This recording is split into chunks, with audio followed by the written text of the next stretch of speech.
रोहतास जिले के डेहरी नगर थाना क्षेत्र के ईदगाह मोहल्ले से दिल दहला देने वाली घटना सामने आई है, जहां बीती रात एक महिला ने अपने ही प्रेमी और उसके दोस्त के साथ मिलकर अपने ही पति मोहम्मद अशरफ की गला दबाकर हत्या कर दी है।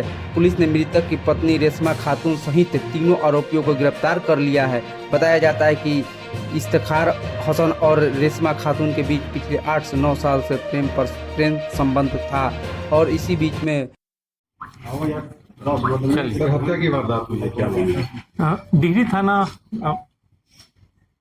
में एक कांड प्रतिवेदित हुआ है 282-25।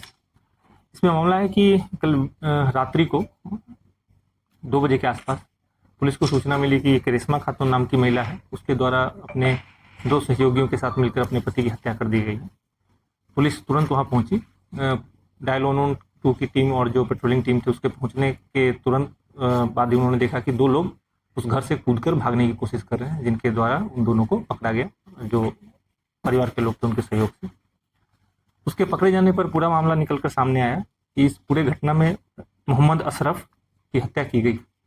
मोहम्मद अशरफ की हत्या उसकी पत्नी रेशमा खातून ने अपने सहयोगी मोहम्मद इफ्तिखार हसन और मोहम्मद जमशेद के साथ मिलकर एक बहुत ही क्रूर तरीके से एक साजिश के तहत ये हत्या की गई।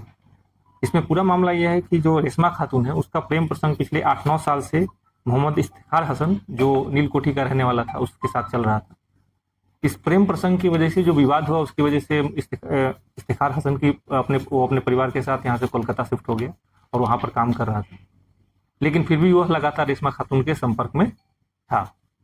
इसी बीच जो मृतक मोहम्मद अशरफ है उसकी तबीयत खराब थी। उसके तबीयत खराब होने का फायदा उठाकर रेशमा खातून ने एक बहुत ही खौफनाक तरीके से एक साजिश रची, जिस साजिश के तहत इस तरह का योजना बनाया गया कि रात्रि में जो इफ्तिखार है और उसका एक सहयोगी मोहम्मद जमशेद, दोनों को बुलाकर इसकी हत्या कर दी जाएगी और पड़ोसियों और बेटे को सबको बताया जाए कि बीमारी से इसकी मौत हो गई। इसी साजिश के तहत बीती रात्रि रेशमा खातून ने अपने पड़ोसियों को सबको बताया कि इनके पति की तबीयत खराब है, आप लोग ज़्यादा शोर नहीं करें, जल्दी सो जाएं। ऐसा बोल के अपने बच्चों को और सारे जो ऊपर रहने वाले किराएदार थे उनको सुला दिया और रात्रि लगभग 1 बजे के आसपास धीरे से दरवाज़ा खोल के दोनों को अपने घर में प्रवेश करा दिया। उसके बाद जो रेशमा खातून का कमरा है, उसके और उसके बच्चे जो जिस कमरे में सोते हैं उसके बीच एक ग्रिल है। दोनों अपने सहयोगियों को अपने कमरे में घुसाकर उस ग्रिल को बंद कर दिया ताकि बच्चे अंदर नहीं आ पाए।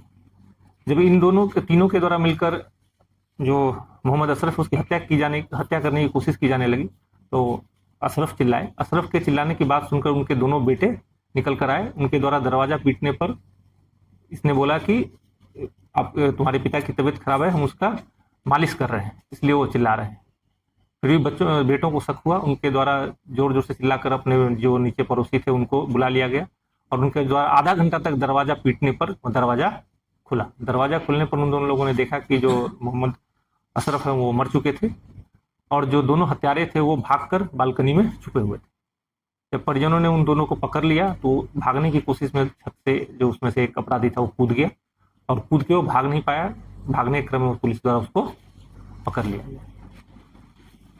उसके पकड़े जाने के बाद और जो रेशमा खातून है, इनके पकड़े जाने के बाद पूरा मामला निकलकर सामने आया, जिसमें जो उनके दोनों बेटे बेटी और जो रेंटर हैं उस सब लोगों के द्वारा पूरे घटना की पुष्टि की गई और पूरा सिलसिलेवार तरीके से बताया गया कैसे इस घटना को अंजाम दिया गया। तो इस प्रकार इस हत्याकांड में पुलिस और के द्वारा त्वरित कार्रवाई करते हुए और परिजनों द्वारा भी समय रहते पुलिस को सूचना दी गई, जिसकी वजह से अपराधी भागने में नाकामयाब रहे, उनको घटनास्थल से पकड़ा गया। इस घटना में पूरी तरह से तकनीकी और मानवीय साक्ष्य मौजूद है। जिस तरीके से इस घटना को अंजाम दिया गया, इसमें तुरंत ही चार्जशीट करके इन लोगों को सजा दिलाने की कार्रवाई की गई। नहीं, हत्या इसमें गला दबा के हत्या की गई है। जो मोहम्मद अशरफ है, ये पहले थोड़ा बीमार चल रहे थे, इनको कुछ दिन पहले से टाइफाइड से पीड़ित थे। अभी कल रात को भी इनकी तबीयत थोड़ी नासाज थी। इसका फायदा उठाकर इसका प्लानिंग था कि गला दबा कर हत्या कर देनी है और परिजनों को सबको यह अफवाह फैलानी है कि ये बीमार थे, बीमारी से इनकी मृत्यु हो।